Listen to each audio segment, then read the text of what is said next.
Allu Arjun Pushpa 2 movie తర్వాత Kollywood star director అట్లీతో cinema చేస్తున్న విషయం తెలిసిందే.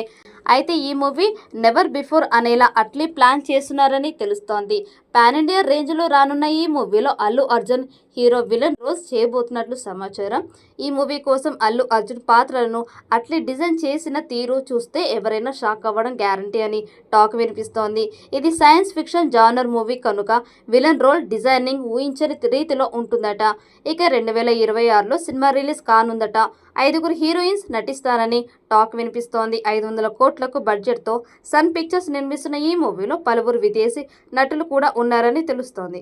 అయితే గత కొద్ది రోజుల నుంచి ఈ సినిమాలో సమంత అల్లు అర్జున్ సరసన హీరోయిన్ గా నటిస్తుందని పలు పోస్టులు నెట్టింట వైరల్ అవుతున్నాయి. తాజాగా ఓ ఇంటర్వ్యూలో పాల్గొన్న సమంత ఈ విషయంపై స్పందించింది.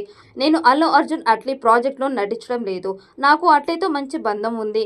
అయితే భవిష్యత్తులో మేము ఇద్దరం కలిసి పని చేస్తాము అని చెప్పుకొచ్చింది. దీంతో పుకార్లకు చెక్ పడింది.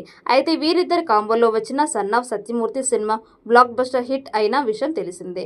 ఇక ఇప్పుడు కూడా అట్లీతో ఉన్న స్నేహ బంధం కారణంగా ఇందులో నటిస్తుందని అంతా భావించారు. కానీ ఆమె నటించడం లేదని తెలపడంతో షాక్ అవుతున్నారు. ఈ సినిమా గురించి మరొక ఇంట్రెస్టింగ్ న్యూస్ టాలీవుడ్లో చక్కర్లు కొడుతోంది. ఈ సినిమాలో అల్లు అర్జున్ డ్యూయల్ రోల్లో కనిపించబోతున్నారట. హీరోతో పాటు విలన్గా కూడా నటించబోతున్నారట బన్నీ. ఇండియన్ సినిమా చరిత్రలో మునుపెన్నడూ కనిపించని విధంగా విలన్ రోల్ డిజైన్ చేశారట దర్శకుడు అట్లీ.